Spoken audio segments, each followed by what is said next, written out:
Les vamos a hablar entonces el día de hoy de desacondicionamiento y síndrome post UCI a cargo de los residentes del primer año de física y rehabilitación. Así comenzaremos los casos de los miércoles. Vamos a empezar con una introducción breve sobre esto. Casi todas las presentaciones que hemos visto ahorita empiezan igual. Recientemente se identificó un nuevo coronavirus como la causa de unos casos de neumonía no identificable en China, que terminó extendiéndose como una pandemia en la que nos encontramos en este momento. Parece probable que los murciélagos sean la fuente primaria y que exista un huésped intermedio para la transmisión al ser humano, y se sospecha que haya salido de los mercados húmedos de China. En cuanto al modo de transmisión, una vez coloniza las vías respiratorias es expulsado a través de gotas, las cuales duran. Hay una controversia todavía como el tiempo que dura y esas cosas. Bueno, aproximadamente 30 minutos suspendidas en el aire, susceptibles de ser inhaladas e infectar nuevos hospederos, y luego las partículas caen por gravedad y quedan impregnadas en las superficies, donde, dependiendo de las condiciones de humedad y el material de la superficie, pueden durar entre 48 horas, 9 días, y también pues hay una controversia ahí, pues porque algunos artículos muestran unos días, otros y así. También hay una discusión de si se transmite a través de gotas más pequeñas. Ay, un momento, no sé. Ya. A través de gotas más pequeñas. Entonces, por ejemplo, este estudio investigó la naturaleza aerodinámica de las partículas midiendo el ARN viral en aerosoles en diferentes áreas de los hospitales de Wuhan durante el brote entre febrero y marzo, donde la concentración de ARN en las salas de aislamiento y las habitaciones ventiladas para pacientes eran bajas, pero se elevaban en el baño de los pacientes, y en el aire en la mayoría de las áreas públicas eran indetectables, excepto en las áreas propensas a aglomeración, tal vez debido a portadores infectados en la multitud. Y también este artículo nos cuenta que inicialmente en las áreas con personal médico los niveles eran elevados, pero que disminuyeron con la implementación de procedimientos de desinfección rigurosos más adelante. Bueno, según los estudios, o sea, hay un periodo de incubación que va desde los 2 hasta los 21 días aproximadamente. En el 97% de los pacientes el periodo de incubación es menor de 14 días. Sin embargo, uno puede transmitir el virus hasta 21 días después de haber sido infectado. Y pues en otros estudios también demuestran que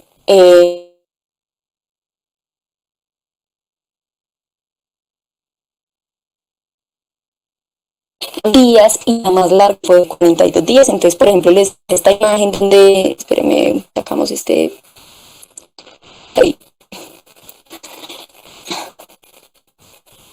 en pacientes con enfermedad leve a moderada, la duración media de la el cursor, perdón. Bueno, vemos ahí el paciente 3, ¿cierto? Si lo están viendo. Resulta que el paciente 3, por ejemplo, empieza con síntomas el 14 de enero, y miren que el paciente está asintomático, pero no presenta fiebre. Más o menos en el día 23 se le realiza, en el día 24 se le realiza la PCR, que se encuentra positiva, y miren que sigue positiva. El día 4 se le realiza una que es negativa, el día 6 una que es negativa,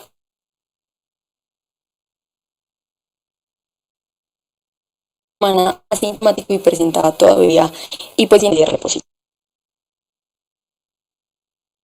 Bendito. Espérenme que no. Ya. Allá. Bueno, en cuanto a la distribución geográfica, a nivel mundial, esta es un pantalla que le tomé ayer a esto que realizó la Universidad de Johns Hopkins, donde hay más de 3 millones de infectados, y pues acá en Colombia hasta ayer íbamos en 5.940. Se ha informado que más que en cuanto pues a la epidemiología entre las personas infectadas por coronavirus, hasta el 20% desarrolla una enfermedad grave que requiere hospitalización, aunque las tasas varían entre los que están hospitalizados. Se informa que representa aproximadamente un 5 a 8% de la población. Hay un estudio en China donde las tasas de ingreso a UCI o enfermedades graves oscilaron entre el 7 y el 26%. Y en Italia hay un estudio que sugiere que esos UCI fue entre 5 y 12% del total de casos, y el 16% Unidos, donde hablan de un ingreso a OCDE 4 más amplio de Estados Unidos, 0.5%, y pues sí se tiene muy dificultad respiratoria aguda, el pronóstico es malo, con una mortalidad que varía del 52 al 67%, y las tasas más altas de muerte ocurren en mayores de 64 años. Ten en cuenta que para los pacientes con COVID-19 que desarrollan, bueno, para hablarle un poco de los factores moleculares del virus, el virus pues tiene unas proteínas en la superficie,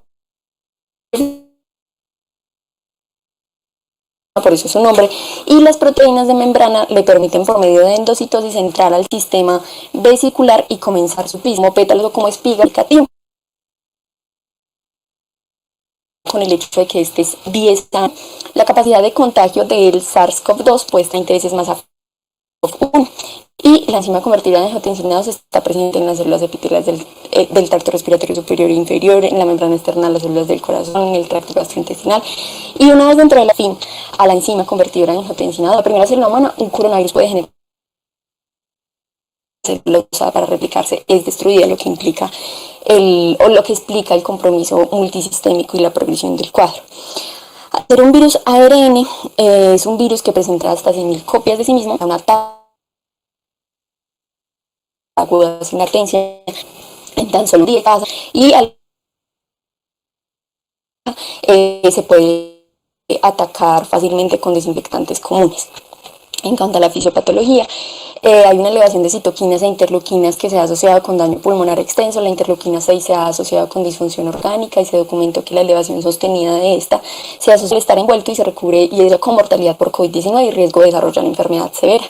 Parece haber una tormenta de citoquinas, y el problema central es la inmunopatogenia que presenta este virus, que se relaciona pues con lo que les he mencionado anteriormente. Y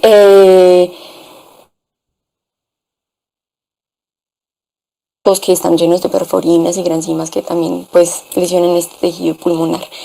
En cuanto a la clínica, pues hay muchos artículos que han sacado de estudios de varios cohortes, en el que el espectro de la enfermedad varía. Muchas concuerdan en que la mayoría de las infecciones no son graves.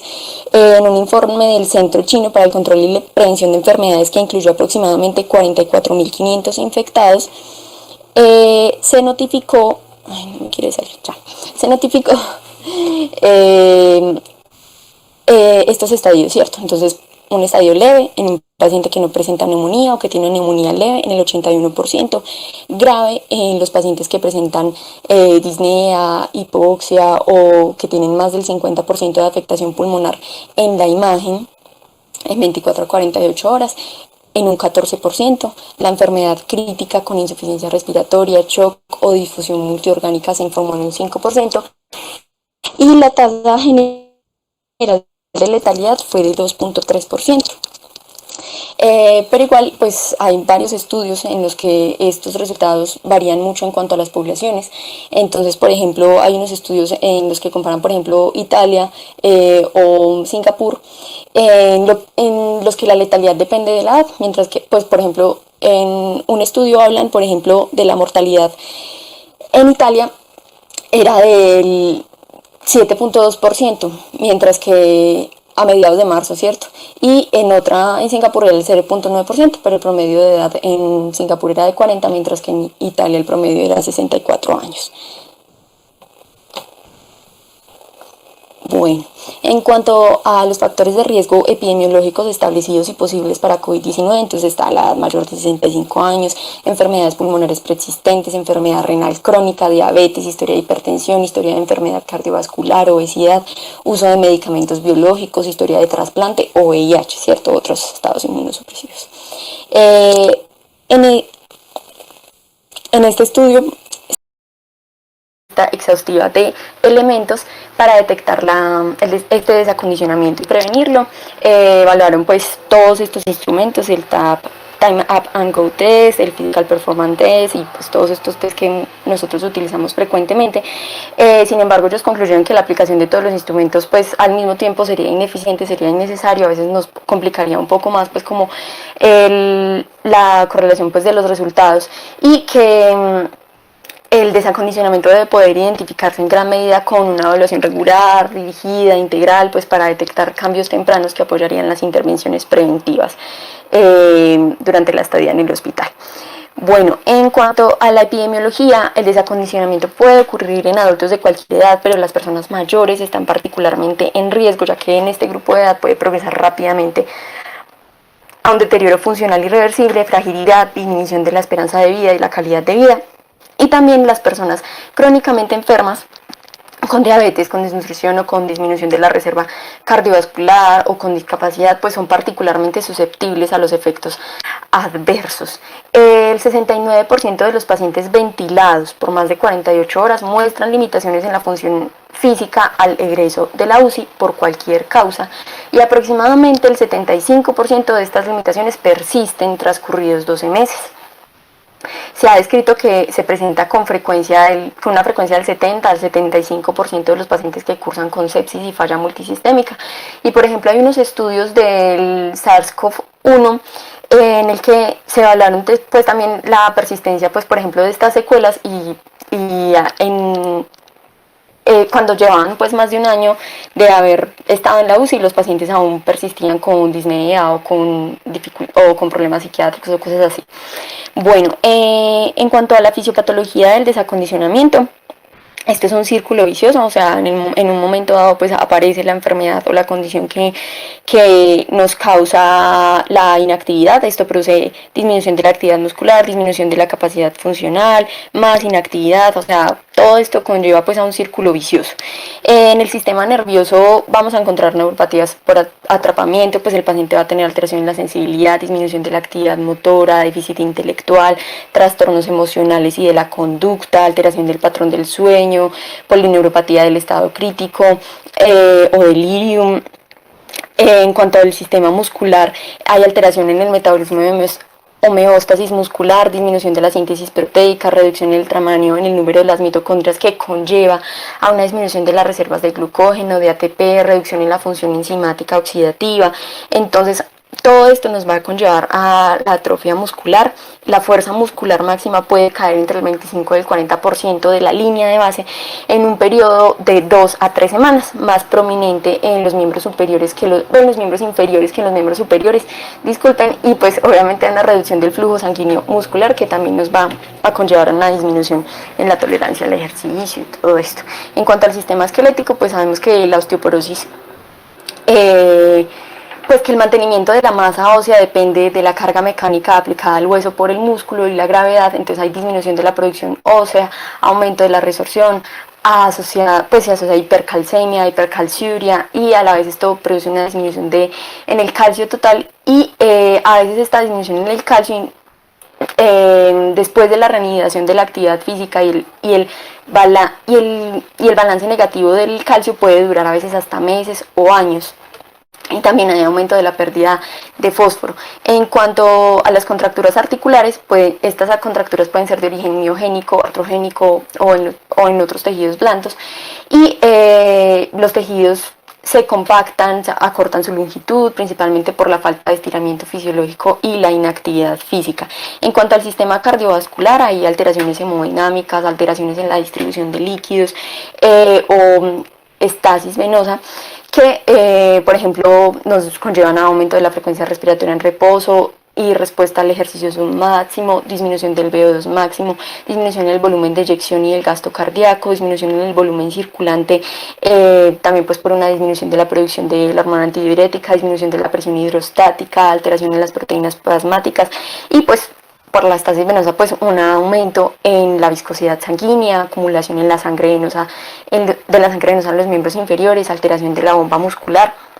Entonces pues hay muchos factores que afectan ahí. En cuanto al sistema respiratorio, pues hay una disminución de la capacidad vital con un patrón restrictivo por compromiso de la musculatura intercostal. Hay disminución en la ventilación voluntaria máxima, y hay cambios regionales en el patrón de la ventilación-perfusión. Entonces va a disminuir la ventilación, hay un aumento de la perfusión, y pues eso a la vez nos va a conllevar a todos los problemas que se presentan.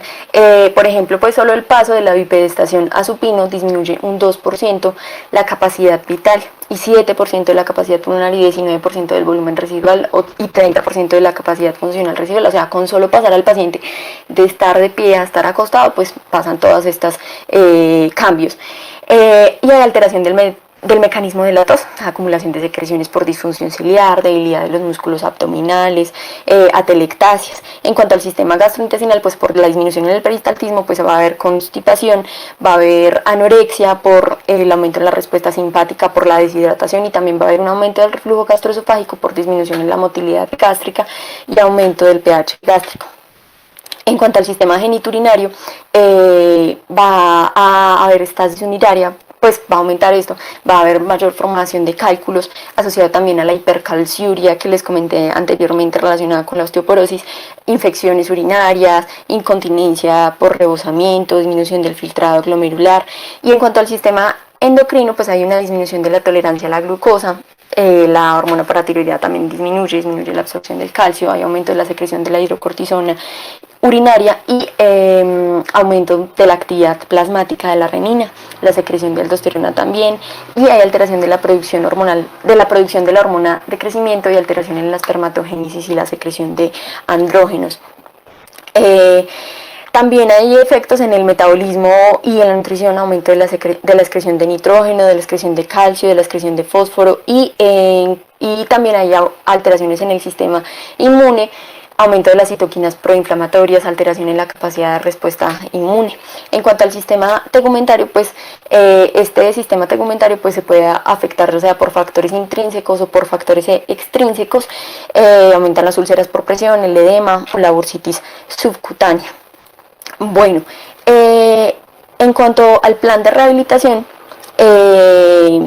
pues primero les voy a hablar pues como de este artículo en el que se habla pues como del rol de la medicina física de rehabilitación en este momento pues con lo del COVID-19. Entonces, la primera consideración que los autores nos dicen es que los pacientes que presentan COVID grave y crítico son muy inestables y tienen una tolerancia al ejercicio muy baja, incluso en población joven. Entonces, el papel de nosotros pues como rehabilitadores es un poco limitado. Ellos dicen pues que la remisión a un entorno de rehabilitación debe realizarse solo si el médico que está en la unidad de cuidados intensivos está totalmente seguro pues de que la condición del paciente no empeorará si está ahí pues en rehabilitación y que el paciente no necesitará regresar a la UCI. Entonces, desde la experiencia clínica, ellos recomiendan remitir a pacientes a rehabilitación solo si tienen saturaciones de oxígeno, frecuencias respiratorias estables, si se ha descartado la progresión radiológica de la enfermedad o cuando el paciente se estabiliza durante al menos 3 días sin recurrencia de la fiebre. Entonces, estos al final pues, de este artículo ponen pues como este cuadrito en el que nos debemos pues como guiar un poquito pues como de estos criterios para la admisión pues al programa de medicina física y rehabilitación. Todo el personal que trabaja en la unidad de COVID-19 debe ser examinado antes y después de cada turno para detectar síntomas y fiebre, y pues hay procedimientos que se deben considerar como de alto riesgo, como los para el tratamiento de la disfagia o los procedimientos que se incrementan los aerosoles, y los médicos deben ser conscientes de que cada paciente debe considerarse potencialmente infectado hasta que se demuestre lo contrario.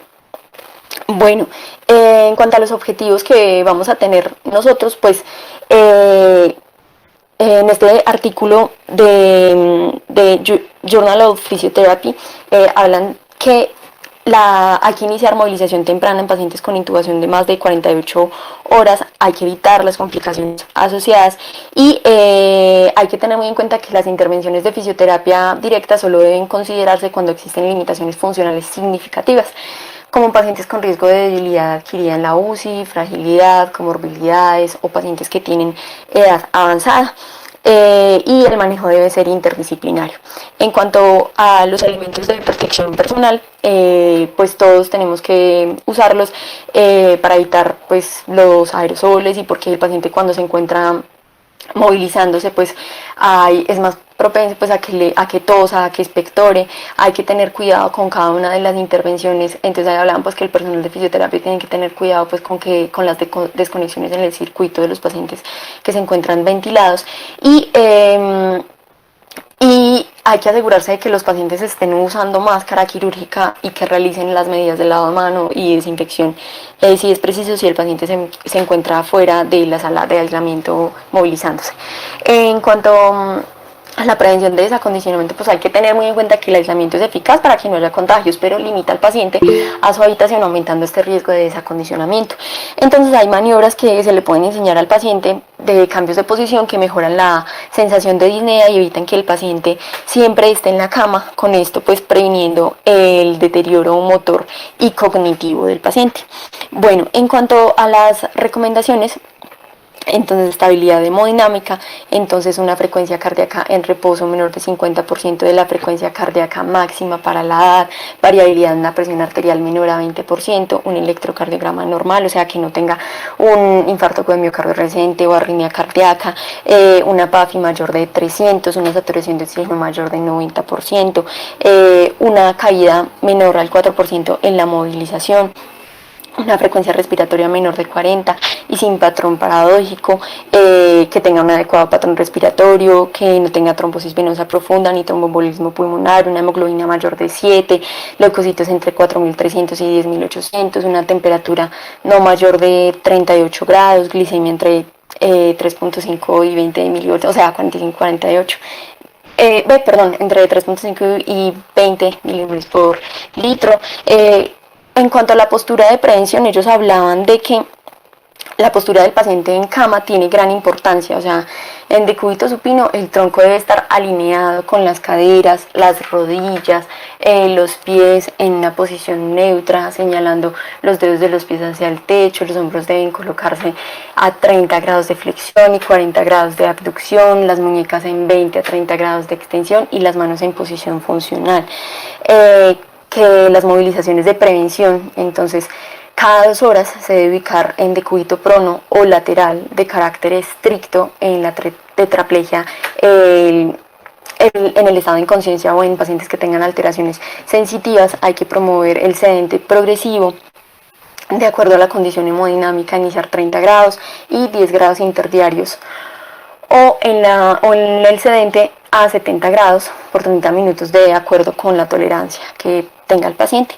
Se tiene que hacer movilización terapéutica, 20 minutos mínimo una vez al día, idealmente 2 veces por día. Entonces ejercicios isométricos, isotónicos, aeróbicos, por separado o combinados, y pues deben ser progresivos a tolerancia. En cuanto a los medios físicos, pues dependiendo si no están contraindicados. En cuanto a la respiración, pues se requiere fisioterapia torácica con ejercicios de respiración profunda, incentivos respiratorios, ejercicios de percusión torácica, de acuerdo a los protocolos de terapia pulmonar de cada grupo de trabajo. Y en cuanto a la comunicación, hay que pues incluir pues la intención comunicativa, los procesos motores básicos de la comunicación, pues que esto pues según el profesional de fonoaudiología. Bueno, dentro de las otras recomendaciones, entonces importante aumentar gradualmente la posición antigravedad, como les había mencionado anteriormente. Los pacientes deben someterse a tratamientos de ortostatismo y presión postural varias veces al día. Se deben alentar a los pacientes a mantener la función dentro de sus habitaciones, sentarse fuera de la cama, realizar ejercicios, actividades simples. Y hay que tener muy en cuenta que van a haber muchos pacientes en medio de la pandemia que van a tener comorbilidades pulmonares y van a ser sobrevivientes de este síndrome de dificultad respiratoria, que debemos reintegrarlos de manera temprana a su actividad productiva y vida cotidiana. Bueno, en cuanto a la evaluación de intervenciones, entonces pues en este artículo nos hablaban de que en términos del estado previo a la UCI se recomienda tener los datos basales del funcionamiento del paciente. Entonces hay que tomarle la funcionalidad previa como el CAS, Bartel, Lowton o el instrumento para evaluar las actividades de la vida diaria, identificar las patologías que tenga el paciente para planear la rehabilitación. Y aunque a veces es muy difícil, pues debido a la gravedad que presentan los pacientes, a la sedación, a la capacidad disminuida de la participación de los pacientes o el apoyo familiar, hay que usar la escala de fragilidad, porque los pacientes frágiles tienen un mayor riesgo de morbimortalidad y puede ser una herramienta de pronóstico útil También hay que mirar a ver la capacidad mental, incluir las evaluaciones de dolor, sedación, el estado del delirium en el que se encuentra el paciente si lo tiene, y hay que detectar periódicamente la debilidad muscular utilizando el puntaje MSR. La fuerza no debe ser una guía única para determinar la necesidad de una evaluación del funcionamiento físico, porque la fuerza y la función pues solo tienen una correlación débil en los pacientes sobrevivientes de la UCI.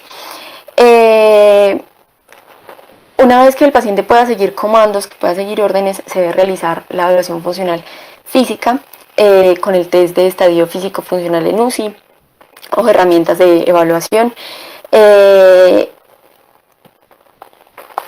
En cuanto al ejercicio aeróbico, entonces pues para aquellos pacientes que tengan problemas respiratorios, motores o desacondicionamiento físico, los pacientes que tengan debilidad de entrenamiento de la fuerza o el entrenamiento del equilibrio si es preciso, técnicas de depuración bronquial y evaluación de actividades de la vida diaria. Entonces la capacidad de los pacientes para realizar sus actividades y el entrenamiento neuropsicológico, entonces sesiones de apoyo psicológico. Bueno, en cuanto a las recomendaciones durante el ejercicio, la rehabilitación del paciente puede causar disnea, pero es una parte natural del proceso del aumento de la capacidad. Al mejorar los pacientes con insuficiencia respiratoria se deben controlar los parámetros respiratorios y circulatorios y si es necesario usar oxigenoterapia durante la movilización. La disnea del paciente también debe controlarse y mantenerse a un nivel moderado a relativamente severa. 3 a 4 puntos en la escala Borg o 5 a 6 puntos en la escala BAS. Se debe realizar antisepsia, obviamente, de todos los elementos. Se debe evitar sacar los elementos de la habitación y se deben poder limpiar y descontaminar de una manera fácil. La rutina de ejercicios 1 a 2 veces al día por 30 minutos o por 15 minutos 2 veces al día. Y hay que detener el ejercicio si se presenta disnea intensa y repentina, compresión o dolor en el tórax, vómitos, mareos y dolores de cabeza, visión borrosa, palpitaciones, sudoración o incapacidades para mantener el equilibrio. En cuanto a los estadios de desacondicionamiento físico, entonces pues acá tenemos las etapas, ya las vamos a describir cada una. Pues en la etapa 1A pues se inicia en los pacientes que se encuentran en estado de coma bajo los efectos de sedación y relajación. En la etapa 1B, está diseñada pues para aquellos pacientes conscientes que están confinados en cama. Entonces pues nosotros podemos hacer varias intervenciones. En la etapa 2A para pacientes que se encuentran con capacidad de deambular confinados a su habitación, o en la etapa 2B pacientes con capacidad de deambulación que pueden ser trasladados al servicio de rehabilitación física, ¿cierto? Pero hay que tener muy en cuenta pues como todo lo que les mencioné anteriormente. En la etapa 3B se lleva a cabo en las instalaciones esperen que no me pasa esto. Ya. En la etapa 3 se lleva a cabo en las instalaciones del servicio de rehabilitación física, donde se busca que el paciente mejore la resistencia al ejercicio a través de actividades de terapia ocupacional, la completa independencia de sus actividades cotidianas. Y en la etapa 4, la fase final, el paciente asiste al servicio de rehabilitación física y se busca la reincorporación del paciente a todas sus actividades familiares, laborales, recreativas, deportivas, educativas, en todos los programas de ejercicio establecidos. Muchas de todas estas guías de rehabilitación se han sacado o se han adaptado de otras guías pues como al momento actual. Entonces pues hicimos como una mezcla de lo que teníamos de los artículos anteriores en cuanto a desacondicionamiento en los pacientes y a la situación actual. Pues hay que tener muy en cuenta que, por ejemplo, las contraindicaciones de los pacientes, que ya se las voy a decir, angina inestable o enfermedad coronaria, insuficiencia cardíaca congestiva en su estadio final, enfermedad valvular, arritmias inestables, una presión arterial sistólica mayor de 200, una presión arterial diastólica mayor de 110, trastornos en el comportamiento, una lesión musculoesquelética aguda o inestable, aneurisma aórtico, embolismo pulmonar, septicemia, hemorragia retiniana, y todo esto pues tiene que tenerse en cuenta, y junto con los criterios que les mencioné inicialmente del artículo antes de hablarles de lo del plan de rehabilitación, a la hora de intervenir uno de estos pacientes. Hay que tener muy en cuenta que pues no somos héroes y que vamos a tratar pues de hacer lo mejor posible para mejorar a estos pacientes.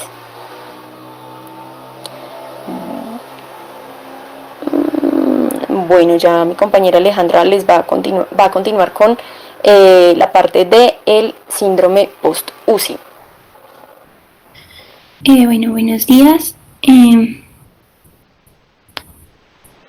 Lu, ¿me presentas por favor? Eso.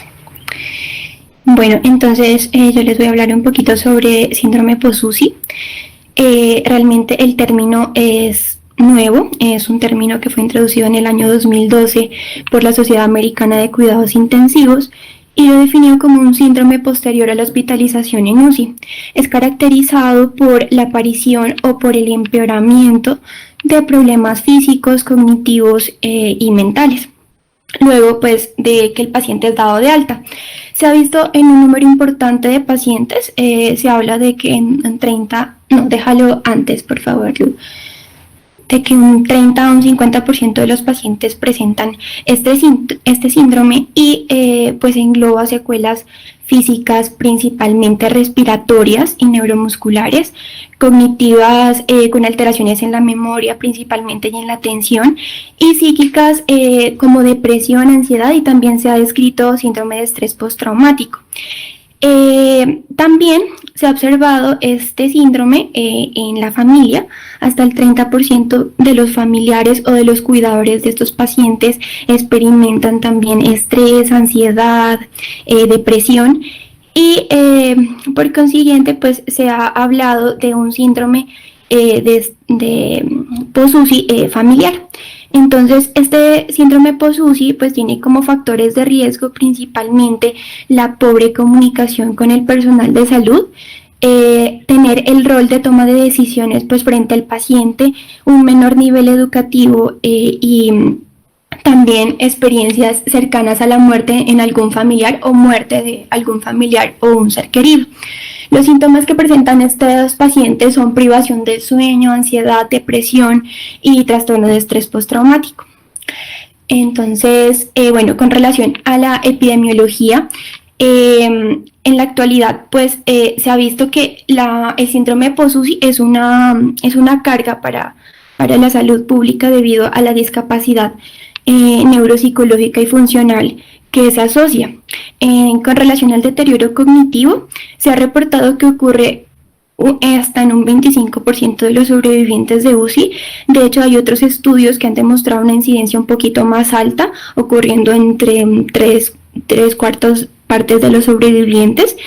Y los principales factores de riesgo pues, que se han visto asociados son el delirio, la lesión cerebral aguda por un accidente cerebrovascular, por ejemplo, la hipoxia en el caso de un síndrome de estrés respiratorio, un paro cardíaco, la hipotensión, la sepsis grave, alteraciones también de la glucosa, insuficiencia respiratoria que requiere ventilación mecánica, como es el caso pues, de nuestros pacientes COVID-19, y también tener un deterioro cognitivo previo como edad avanzada, deficiencias cognitivas y condiciones de salud premórbidas. Con relación a las enfermedades psiquiátricas, el riesgo de desarrollar oscila entre un 1 y un 62% de los sobrevivientes. Tiene los mismos factores de riesgo que el anterior, pero se le aumenta el género femenino, también el uso de sedación o analgesia y el bajo nivel educativo. Y con relación pues, al deterioro físico, el deterioro más común es la debilidad neuromuscular adquirida en UCI, que se presenta hasta en un 25% de los sobrevivientes, y las condiciones que están asociadas a estas incluyen la ventilación mecánica prolongada, principalmente se hablan de más de 7 días, la sepsis, la insuficiencia orgánica multisistémica y la duración pues también de la sedación profunda por el estar pues tanto tiempo sedente. Pásale, Lu, por favor. Bueno, en cuanto a las manifestaciones clínicas, los síntomas, como ya lo había comentado Luisa, pueden durar desde unos meses hasta muchos años después de la recuperación. Incluyen debilidad generalizada, fatiga, disminución en la movilidad, alteraciones en el estado de ánimo, ansiedad o depresión, disfunción sexual, trastornos en el sueño y problemas cognitivos. Bueno, con relación al manejo de este síndrome, pues la principal idea no es cómo manejarlo, sino hacer una adecuada prevención en estos pacientes. Pasa Lulu, por favor. Entonces, en este punto, pues han identificado o se han establecido propuestas para prevenir el síndrome post-UCI. Entre ellas está como principal identificar la capacidad del estado funcional del paciente antes del ingreso al UCI. Incluye, como lo comentó Luisa, evaluar el estado mental, cognitivo y físico, con el objetivo de identificar pues, y modificar condiciones que empeoren la hospitalización en UCI. Otra cosa importante, déjalo ahí por fin, es la reducción de la sedación. Eso se ha visto que permite también una movilización temprana en estos pacientes y facilitan así también las labores de terapia física y ocupacional. Y siempre pues tener una intervención psicológica temprana, no esperar a que el paciente salga de UCI y consulte pues por consulta externa, sino que se haga desde el momento de la hospitalización en los pacientes que lo requieran. Listo, pasa Lulu. Bueno, entonces se han desarrollado, pues como les decía, estrategias y protocolos. Este es un protocolo desarrollado por la Sociedad de Medicina de Cuidado Crítico, en la que se intenta pues la movilización temprana del paciente, reducir la sedación y también darle como un acto participativo a los familiares para que se disminuya pues los síndromes de los que ya hemos hablado. Entonces, este es un ABCDEF que hay que tener en cuenta. Entonces, hablan del A de awakening, o pues al despertar. Cuando la enfermera intenta, pues está pendiente de suspender la sedación en el momento en el que el paciente pueda empezar a despertar, con el fin de hacer una prueba de respiración espontánea. Y también pues evaluando la necesidad de ventilación continua y también su estado cognitivo. En la B de respiración, modificando los parámetros ventilatorios para que el paciente tenga una participación más activa en su respiración. En la C, que es de coordinación, en este punto pues la idea es de tener una comunicación con el personal médico, el enfermero, el terapeuta respiratorio, para coordinar qué medicamento para sedación se debe usar y cuándo pues se puede ir retirando para poder iniciar como una respiración propia en el paciente. La D es el delirio, entonces evaluar la presencia de delirio, indicando pues en el caso de que lo presente, haciendo un diagnóstico temprano y evitando el delirio en los pacientes en los que se pueda. La E es la la F, perdón, es la de familia, en donde se intenta, pues como les decía, permitir la participación y el empoderamiento de la familia en el cuidado del paciente. Listo, pásale, Lu. Bueno, con relación entonces a nuestro paciente COVID-19, en términos de rehabilitación, pues todavía existe muy poco en la literatura. Muchos países mantienen el bloqueo completo y eso probablemente es lo que impide pues la participación en un programa regular de rehabilitación, principalmente rehabilitación pulmonar, en la mayoría pues de los centros ambulatorios en los que el rehabilitador se desenvuelve. Entonces, la idea pues es que la experiencia que tenemos ya con el COVID es que se necesita un enfoque de rehabilitación multidisciplinario, donde pues deben estar activos tanto el rehabilitador como los personales de terapia física, de terapia ocupacional y también obviamente los médicos intensivistas, neumólogos, las personas que están atendiendo al paciente en UCI. La recuperación del paciente con COVID-19 tiene como objetivo mejorar principalmente su función respiratoria, disminuir o contrarrestar la inmovilización y reducir pues las tasas de complicaciones a largo plazo y la discapacidad en cuanto a los dominios cognitivos y emocionales que hemos hablado para promover una mejor calidad de vida en los pacientes. La OMS sí recomienda que todo esto se haga cuando ya sea seguro hacerlo. Entonces, pasa Lulu, se han identificado dos fases, una fase aguda y una fase posinfecciosa. En la fase aguda lo que se va a tratar es los trastornos respiratorios principalmente, la taquimia y la movilización de secreciones.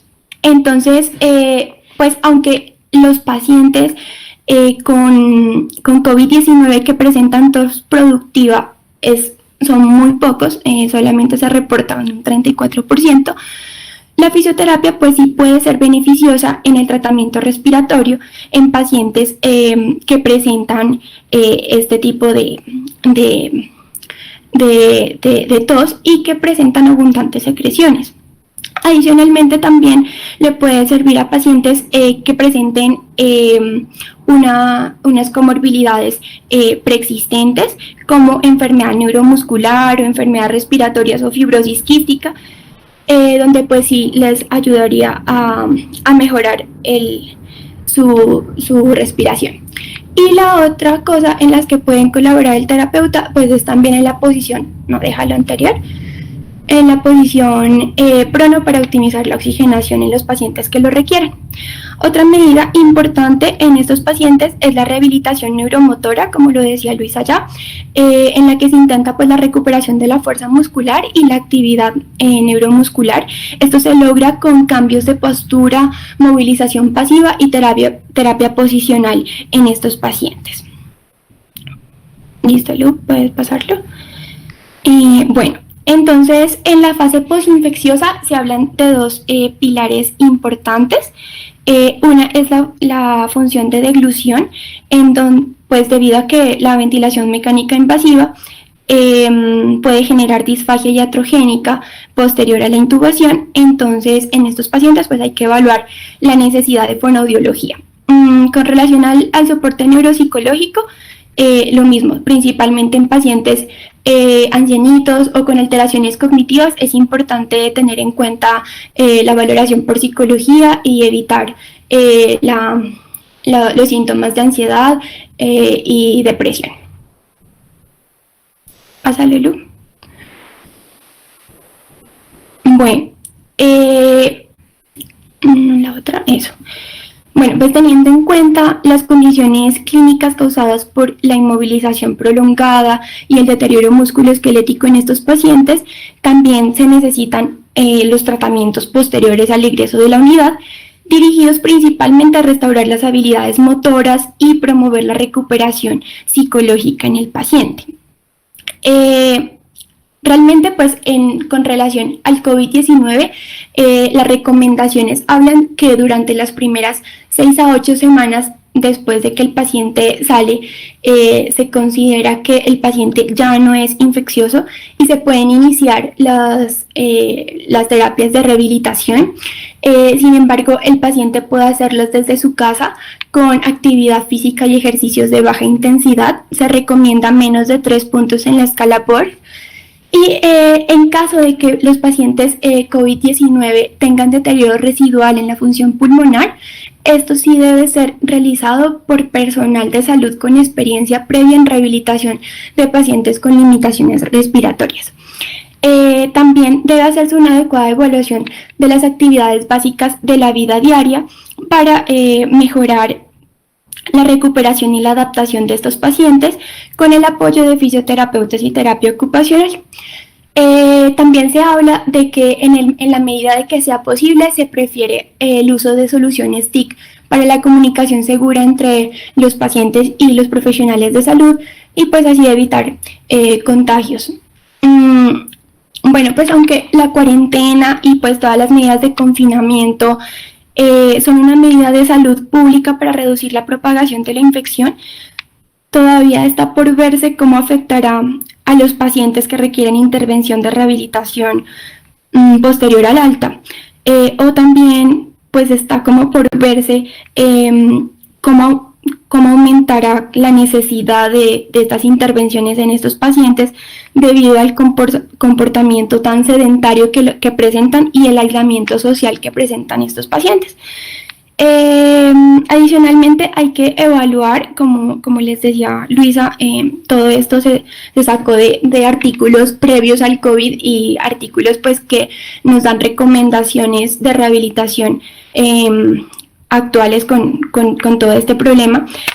Pero pues está por verse si la seguridad y la eficacia de los manejos rehabilitadores pulmonares en estos pacientes es comparable con la observada en los pacientes con enfermedades pulmonares obstructivas crónicas o la fibrosis quística o cáncer de pulmón, estas patologías que ya pues han tenido un mayor estudio por parte de nosotros. Y en el futuro, pues con la disponibilidad de mayores datos sobre el impacto y el curso y los resultados de los pacientes con COVID-19, se tendrán mejores como información para tomar mejores decisiones con respecto a las intervenciones de rehabilitación para los sobrevivientes de COVID-19. Y listo, muchas gracias.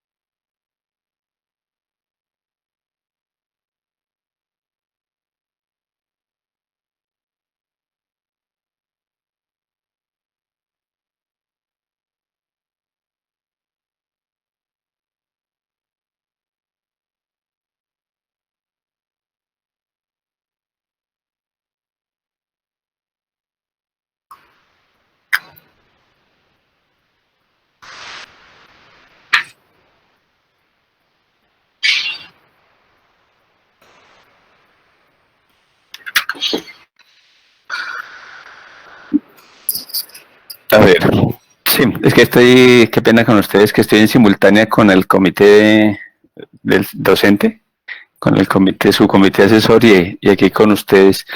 Bueno, yo lo que veo es que es el manejo del paciente con un síndrome de desacondicionamiento común y corriente, ¿cierto? O sea, le aplican nuestras categorías que hemos visto, le aplican los mismos principios, solo que la diferencia es el término de los cuidados de aislamiento, ¿sí? Pero básicamente la fisiopatología es muy parecida al paciente que tenemos en UCI por cualquier otra causa, por un síndrome, por una dificultad respiratoria, por cualquier otra cosa, pero varía un poquito o mucho es por el tema de los cuidados de aislamiento. El otro aspecto es que todavía hay mucha incertidumbre sobre cuándo un paciente deja de ser contagioso, ¿sí? O sea, no hay acuerdo. En la presentación inicial, en la primera parte decían que es alrededor de 3 semanas, pero en este momento los OMS todavía no saben si el paciente es contagioso y sobre las reinfecciones. Entonces es algo que hay que considerar y que hay que empezar a tener en cuenta. Una de las cosas que nosotros nos vamos a enfrentar es a los casos de Guillain-Barré. Lo que se ha reportado es que hasta ahora oficialmente, o que están como documentados en literatura, hay como 5 casos, 3 de la variante desmielinizante y 2 de la variante axonal. Entonces será otra de las cosas a las que tendremos que enfrentarnos, no solamente como desacondicionamiento, sino como comorbilidades que se empiezan a generar por la misma patología. Bueno, esos son como comentarios generales. Estuvo muy bien. Es empezar a entender ese nuevo síndrome de post-UCI, que más que todo, para mí eso es como recoger las posibles secuelas o consecuencias que se van presentando de la intervención en UCI, y el manejo es algo como muy general y muy preventivo, principalmente. Buenos días. Una pregunta, profe. Si tenía, Qué pena. Sí tenía una duda en que si existen algunos criterios diagnósticos en relación al síndrome post-UCI, porque pues, refirieron que incluso podría presentarse después de años de haber estado en la UCI. Igual pueden confundirse los síntomas y signos de un paciente con una demencia de otro tipo o alguna condición neuropsicológica que digamos se confunda en un paciente que haya estado en la UCI. No sé si existan criterios diagnósticos específicos para definir que sí se trate o no de un paciente con síndrome post-UCI. Pues para mí, ahorita lo discutimos entre todos, para mí eso es como un conjunto de síntomas muy inespecíficos que como tal no son una entidad clínica, sino es una forma de agrupar lo que se puede presentar después de estar sometido al estrés de la inmovilización, de la ventilación, de la deprivación sensorial, ¿cierto? Entonces para mí es más como tratar de darle un nombre a toda esa serie de complicaciones para ponerles cuidado o esa serie de consecuencias, ¿cierto? Más que una entidad. Si ustedes comparan, por ejemplo, ese diagnóstico con el de la neuropatía asociada al paciente en estado crítico, ¿cierto? La una tiene unos diagnósticos muy precisos y unas intervenciones, la de la neuropatía, mientras que la otra son cosas generales, ¿no? Se afecta lo cognitivo, se afecta lo emocional, se afecta lo físico, pero todo es como muy global, muy disperso. En general no conozco que tenga como unos criterios específicos, ni tampoco un manejo específico. Fíjense que el manejo es como muy general, ¿no? Prevenga esto, prevenga aquello, el dolor, la sedación, las diferentes cosas. Entonces, es como esa mi visión. No sé qué opinan el resto de doctores que han estado. Sí, profe, pues mi nombre es Constanza, yo soy residente de primer año. Hola, Constanza. Hola, profe. En uno de los, como en 3 artículos de los que revisamos, precisamente ellos mencionaban que lo ideal es identificar el estado cognitivo previo del paciente antes del ingreso a la UCI. Pues en el caso de los pacientes que se pueda hacer esta valoración, porque pues muchos de los pacientes ya llegan en estado crítico, inclusive pues con intubación. Entonces, pues como lo más importante en esta evaluación, que los primeros que hacen el acercamiento a los pacientes pues van a ser los médicos de la UCI, pues sí recomiendan estar evaluando constantemente el estado cognitivo, inclusive en los pacientes que están intubados, por eso ellos dan la recomendación de disminuir a las etapas de sedación para estar tratando de evaluar constantemente cuál es el estado del paciente y de pronto detectar un estado delirante. Algo también que mencionaban era que, esta valoración pues se puede hacer previa al ingreso y también al egreso, porque identificaban que algunos pacientes pues salen con estados depresivos, de alteración del estado de ánimo, inclusive mencionaban que un porcentaje de pacientes, el 30%, pueden tener estrés postraumático. Entonces, hay la importancia también del acercamiento de la terapia de psicología, en lo posible si se puede, para evitar pues que estas complicaciones se vuelvan crónicas. Perfecto. Buenos días. Hola, doctor González. Doctor, a ver, ¿cómo está? Bien, profe, gracias. Los saludamos acá desde el universitario, Nelcy, Gustavo, y ya que estamos por acá. Primero, bien. Felicitarlas por la excelente presentación, fue una presentación pues muy clara, y como hacer algunos apuntes, como decía muy bien el doctor Abel, este síndrome de desacondicionamiento es muy similar al que vemos en todos los otros pacientes. Obviamente, pero hay que tener mucho cuidado en los pacientes, como decían ustedes, con síndrome de fragilidad, con el adulto mayor con comorbilidades, porque estos pacientes son los que más se nos van a complicar. Obviamente, el paciente joven, pues que no tiene ninguna patología, que es deportista, pues no va a tener tantos riesgos de complicaciones. Ustedes saben que el límite entre síndrome de fragilidad y discapacidad, la línea que lo separa es muy tenue. Pero un paciente con síndrome de fragilidad puede pasar fácilmente a una discapacidad. Entonces, por eso, como decía Luisa Fernanda, es muy importante tener esa funcionalidad basal, que es la funcionalidad previa a la hospitalización del paciente, si el paciente por su dificultad respiratoria por su estado no la puede dar, tratar de averiguarla con un familiar, porque la idea es tratar de que el paciente vuelva como meta de rehabilitación al menos a la funcionalidad basal que tenía previa a la hospitalización. Por decir, si un paciente tenía pluripatología o una falla cardíaca, un paciente viejo, que son los que más riesgo tienen, los mayores de 80 años, entonces averiguar para volverlo a esta funcionalidad basal. En cuanto a la pregunta que nos hacía Mónica, este síndrome por y que se presenta con estas características de déficit cognitivo, de patologías psiquiátricas, también es importante tenerlo en cuenta y prevenir. Como nos decía María Alejandra, la prevención es lo más importante. Entonces, ustedes saben que en un paciente adulto mayor se presenta el declive funcional, así sea por una hospitalización o muy sencilla que sea, puede ser incluso por una infección urinaria, por una neumonía, el paciente presenta este declive funcional. Hay que averiguar datos muy importantes, como si el paciente tenía una depresión previa, un síndrome demencial, porque la hospitalización y el delirium pueden acelerarnos ese síndrome demencial. Entonces, si el paciente tiene un delirium, hay que tratar ese delirium en una forma muy temprana. Si es un delirium por una infección, un delirium por una sedación, saliendo de ese delirium, ya hacer el manejo temprano de este delirium para prevenir estas complicaciones cognitivas. Esa era como la intervención.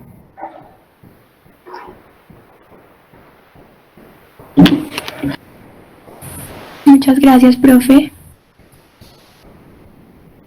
Con mucho gusto felicitarlas y seguir así con mucho ánimo para la próxima reunión. Sí, está muy bien. Muchas gracias. Sí, muy buenas las exposiciones, muy bueno el enfoque del tema. Dentro de 8 días, ¿qué tema van a revisar o cómo que han pensado? Son los compañeros de segundo. Profe, 8 días. Rehabilitación profe, cardíaca. buenos días. Bueno, Buenos días, profe. buenos días, ¿cómo estás? Bien, profe, habla con Carolina, residente Hola, del Carolina. segundo año. Nosotros vamos a continuar con los temas de rehabilitación en paciente con COVID y lo vamos a enfocar en rehabilitación cardíaca. Estamos buscando el apoyo de algunos de nuestros docentes, ya sea la doctora Mónica Rincón o el doctor Diego Chaustre, para Súper. que también nos apoyen en la revisión. Bueno, muy interesante. Nos invitan Bueno, yo a aprender. quería hacer también unas Sí. apreciaciones finales, pues con respecto a la idea que ha surgido de revisar estos temas con respecto al COVID, es como también para delinear alguna hoja de ruta respecto a nuestra respuesta al Hospital Universitario Nacional, que es pues el hospital por el que nosotros como Universidad Nacional respondemos, y pues ya empezaron a presentarnos interconsultas en pacientes con COVID y fue allí cuando más nos afanó como tener el soporte necesario pues para dar la respuesta a esas interconsultas. Todos estos parámetros que nos revisaron en este primer año, consideraría iniciar la intervención en un paciente que ha alcanzado niveles de seguridad. Si ya lo empezamos a hacer después de los 21 días de la prueba inicial, cuando ya la prueba cuando el paciente se esperaría que no es, digamos que no infecta, o si es necesario hacerlo antes, con el beneficio que tiene la rehabilitación temprana, teniendo en cuenta todas las medidas de seguridad que se debe tener el personal con los elementos de protección personal. Entonces, digamos que esa hoja de ruta que nosotros podamos dar como recomendaciones para nuestra carrera en el Hospital Universitario Nacional es el principal objetivo de estas revisiones, y quisiera pues que si es posible tener su apreciación para definir cómo eso, para ayudarnos pues a nosotros en la respuesta a interconsultas en el hospital. Bueno, pues Es una rehabilitación temprana. Obviamente, pues sí se necesitan todos los elementos de protección personal que se requieren para el paciente y para disminuir riesgos de infección en nosotros como profesionales de la salud. Esa es la idea, porque sin los elementos de protección sí es un riesgo de contaminación muy alto. Otra sugerencia, no sé si ustedes la colocaron en la revisión de los temas, y son las complicaciones neurológicas del COVID. Como nos decían en la presentación, se puede presentar ACV y también se pueden presentar encefalitis, como para tenerlo en cuenta en la distribución del tema. Sí, profesor.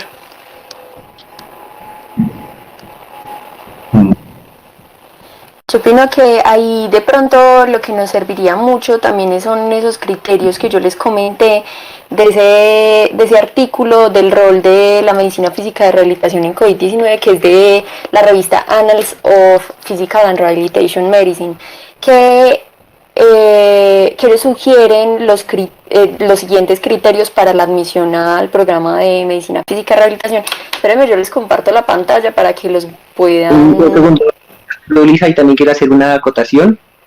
Hay muchos países entre los que las unidades de rehabilitación hacen la admisión después de la estabilización aguda del paciente. No es el caso de nuestro país. Nosotros tenemos que aterrizar las recomendaciones que nosotros tenemos que dar como fisiatras de acuerdo a nuestro sistema de salud. Lastimosamente aquí en el país no hay unidades de rehabilitación que hacen la admisión temprana como las que sí hacen la que dices tú en el artículo. Esos criterios nos servirían a nosotros si nosotros tuviéramos unidades de rehabilitación que hacen el manejo del paciente subagudo. Sin embargo, no es nuestro caso. Entonces, sí hay muchos países en Latinoamérica, en Europa, en Estados Unidos que tienen unidades de rehabilitación y donde el fisiatra asume el tratamiento después de que el paciente ha sido estabilizado de su hospitalización inicial, pero no es nuestro caso. Nosotros hacemos como unas recomendaciones de rehabilitación, hacemos el control ambulatorio, los exámenes diagnósticos que consideramos, y en la etapa inicial y aguda lo que más es importante para nosotros como fisiatras es definir la seguridad de hacer las intervenciones tempranas de rehabilitación. Si estos pacientes decimos pues que ya se tienen que movilizar tempranamente, pero nuestro personal de apoyo terapéutico no va a estar con las medidas suficientes pues de hacer la intervención, realmente no considero que sea necesario o útil para nosotros decir si se tiene que intervenir, si en la práctica eso no se va a llevar a cabo. Entonces, ahorita todo el mundo está tratando de revisar las cosas previas, como hemos hecho nosotros hoy, para tratar de aterrizar eso al contexto actual y dar desde cada punto de vista las recomendaciones. No hay nada escrito, algo escrito porque ya es una pandemia que está en curso y tenemos que, con base en lo que hay, en los datos que hay. Entonces, ¿cuál es la recomendación nuestra como universidad? Pues para el hospital, que es nuestro principal punto de acción. Por ello, pues, la pregunta. Claro, pues hay otros artículos en los que hablan de, que no les mencioné el día de hoy, del apoyo en los familiares. O sea, si los familiares pueden realizarle la rehabilitación con una adecuada educación de los familiares y todo, uno puede descargar pues, como un poco esa parte de rehabilitación a los familiares en los estadios iniciales de la rehabilitación, y pues también lo de la implementación de la telerehabilitación o todo eso mientras se pueda. Perfecto. Sí, a mí me parece que ahorita tenemos que aprovechar pues esta coyuntura como para tratar de fortalecer los servicios de telerehabilitación. Realmente, lastimosamente, no es que tengamos todavía una gran plataforma tecnológica, tanto desde nosotros como institución, como desde la parte del paciente. Ahorita yo estoy rotando en reumatología y se está haciendo teleseguimientos, pero es con llamada telefónica. Hay algunos pacientes que nos envían los resultados de los paraclínicos que se han solicitado previamente, pero pues no podemos ver tampoco imágenes, sino solamente reportes en el caso de imágenes diagnósticas. Hay muchos pacientes pues que no tienen esa facilidad de tomar una fotografía y nos la toman borrosa y nosotros no la podemos leer. Entonces son muchas cositas que van saliendo en el espacio pues de la telemedicina, pero que nosotros tenemos que ir solucionando de cara a solventar pues ahorita la actual coyuntura. Sí me parece importante que, debido pues a que inicialmente el paciente tiene el mínimo contacto con el personal de salud, hacer algunas recomendaciones como para el cuerpo de enfermería que pudieran tener algo de movilización temprana y decirle eso al paciente pues si el paciente está aislado, no se va a pretender que sea la recomendación que hay actualmente, que es que la terapia física sea 2 veces por día y eso, porque pues se está tratando de evitar como el mínimo el contacto que tiene el paciente con los profesionales de la salud. Entonces, sí hay que hacer esas recomendaciones ajustadas pues al contexto del aislamiento que tiene el paciente por su alta contagiosidad, para nosotros con eso pues definir un protocolo de acción que podría cambiar de aquí a 8 días si sale algo nuevo, o de aquí a 15 días, o de aquí a un mes, pero pues siempre haciendo las recomendaciones con base a lo que hasta ahorita revisamos, que fueron ya la revisión muy buena que nos hicieron ustedes como residentes de primer año.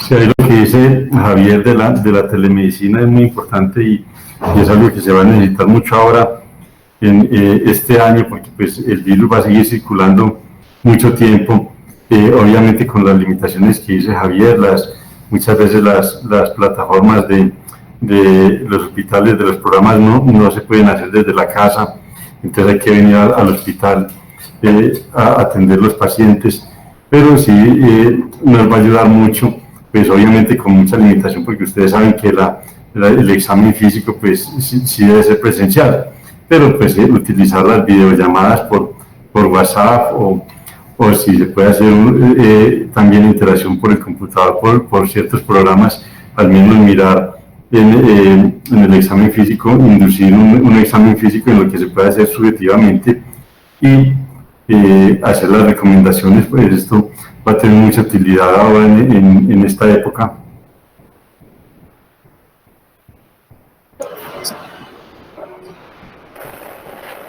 Sí, profesor, es cierto.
Yo creo que a muchos del personal, tanto médico como los otros profesionales, pues en el momento yo no me enfrentaba a pacientes, pero que se están enfrentando a los pacientes, más que, o sea, tienen parte obviamente de miedo de un contagio, y eso también puede limitar no solo que la institución no brinde las medidas de seguridad, sino también como la falta de, no sé si decirlo, como de concientización o de colaboración para a través de nuestras intervenciones ayudar al paciente. Entonces yo creo que también faltaría como lograr una mayor participación y pues tratar de que este manejo en estos pacientes sea multidisciplinario, pues para evitar todas las complicaciones que ya hemos mencionado. Pero pues eso también tendríamos que ver, como dice Camilo, los protocolos institucionales, porque pueda que el profesional pues sí tenga la voluntad, digamos, de rehabilitar al paciente, pero pues si no se le brinda las medidas de protección, ahí sí se va a ver limitado. Entonces sería un compromiso grande de las instituciones que cuiden de sus trabajadores de salud para que ellos puedan pues hacer las intervenciones sin riesgo, por así decirlo.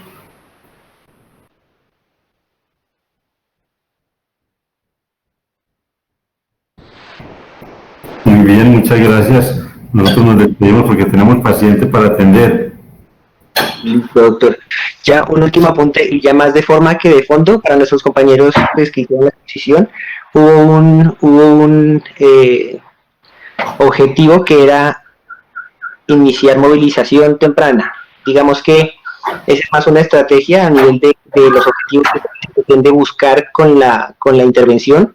Entonces, iniciar movilización temprana es una estrategia que nos lleva a nosotros hacia el objetivo. Y pues recordar que el objetivo tiene que ser como algo ya más macro que a nosotros nos va a permitir dirigir las estrategias de rehabilitación. Entonces, ya como más para forma que de fondo, ir en las siguientes exposiciones o en las siguientes presentaciones o en las respuestas interconsultas también formulando esos objetivos como algo macro y con el verbo inicialmente siempre en infinitivo, y después ya esas estrategias que ya podrían ser concertadas también con el terapéutico. Muchas gracias. Disculpen, entonces la idea sería como, en base a lo que dice Javier y teniendo en cuenta pues toda esa buena bibliografía que se ha tenido hoy, sería como ir redactando un documento de cada una de las sesiones, concretando ya en forma con objetivos sobre la propuesta de manejo de paciente con COVID. Entonces me parece importante que se vaya construyendo ese documento de manera que al final de estas sesiones podamos tener concretamente algo y poderlo ir compartiendo, pues ya sea a través de la página o ya finalmente pues no sé, mirar cómo se hace con el hospital directamente como generando desde nosotros esa propuesta. No sé qué opinen ustedes. Yo creo que tiene que ser algo muy preciso, ¿cierto? Como hay tanta información, pero todavía no está suficientemente decantada, tiene que ser algo muy preciso, donde se traten de puntualizar los criterios, decir, en este momento se puede intervenir cuando se tenga certeza de que no es contagioso, o cuando ya tenga una segunda prueba negativa, bueno, lo que más se pueda, porque si queremos volverlo algo como un protocolo de atención, ¿cierto? Unos lineamientos muy precisos, tiene que ser algo muy definido, para irlo construyendo, ¿no? Entonces, excelente idea y ojalá lo podamos tener en la página.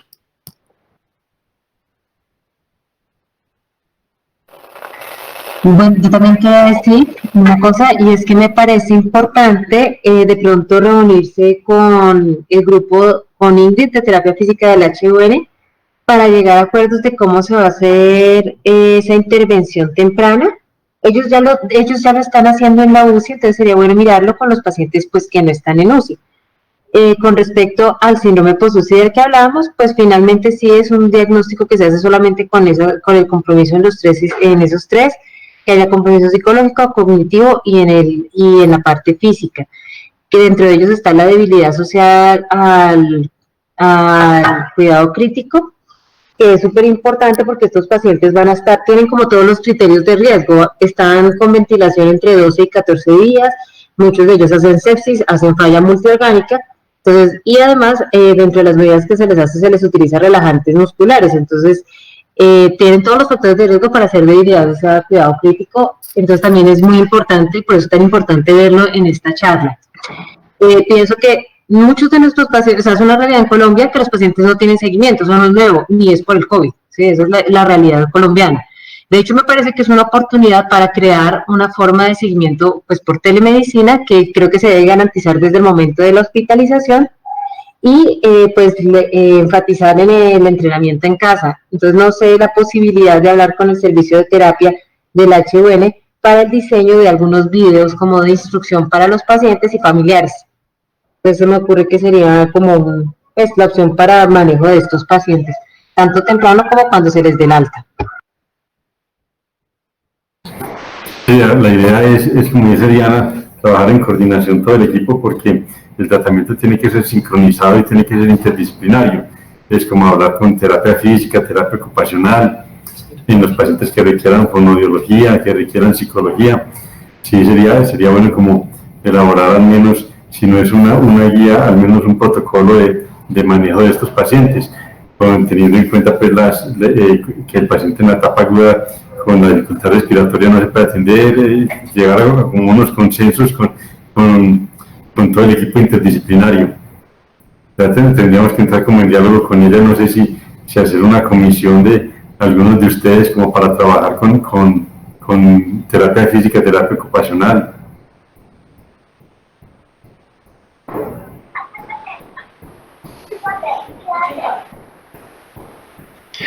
Me parece bien, profesor. Entonces nosotros vamos a llegar a algunos acuerdos para ver quién participa en esas comisiones y les comentaremos de aquí de pronto mañana para empezar a trabajar en ese aspecto.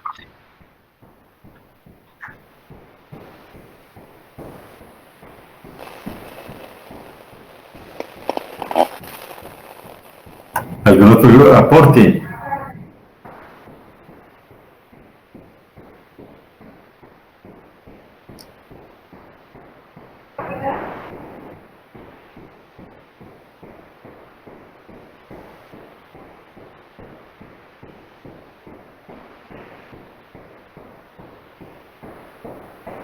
Sí, claro, yo les mando a los correos.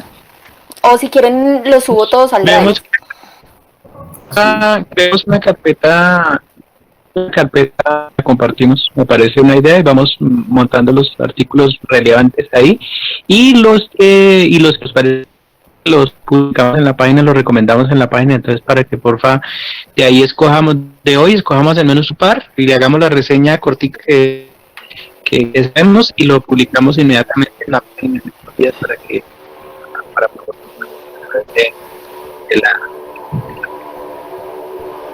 Listo, yo les subo al Drive pues como la bibliografía. Hay bibliografía que no está relacionada con COVID y otra que está relacionada con COVID. Pues yo creo que en este momento pues es importante pues como solo la relacionada con COVID. ¿O ustedes qué opinan? No sé. Listo. Sí, y escojamos de ahí para ver cuál hacen, por favor, ustedes que los leyeron una reseñita y una reseña cortica, lo que hicimos de la importancia o de por qué adelante los entonces ahí como recomendaciones bibliográficas a la página. Listo. Yo también quería proponer, pues no sé, yo no sé si en Meet se puede grabar la presentación, pero la idea sería poderla grabar para quienes no se puedan conectar, para los docentes que tienen reunión simultánea. Me parecería chévere. Entonces de pronto, no sé si se puede hacer acá, pues hacerlo por acá, o si no, programar las reuniones por Zoom. Pero recientemente ¿La podemos subir a la página? ¿Al canal? No creo que se pueda publicar así, porque de pronto por las imágenes y demás, no sé, por derechos de autor y demás, no se publica.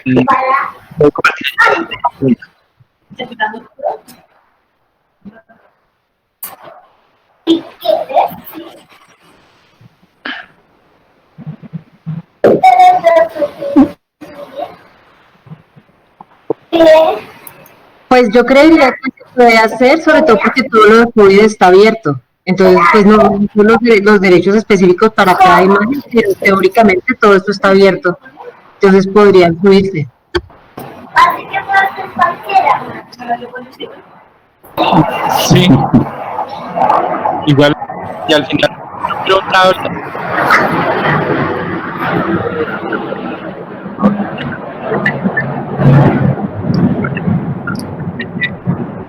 de información. Hay muchos artículos interesantes, entonces yo creo que se podría hacer. Entonces, señor, ¿quién está para enviar?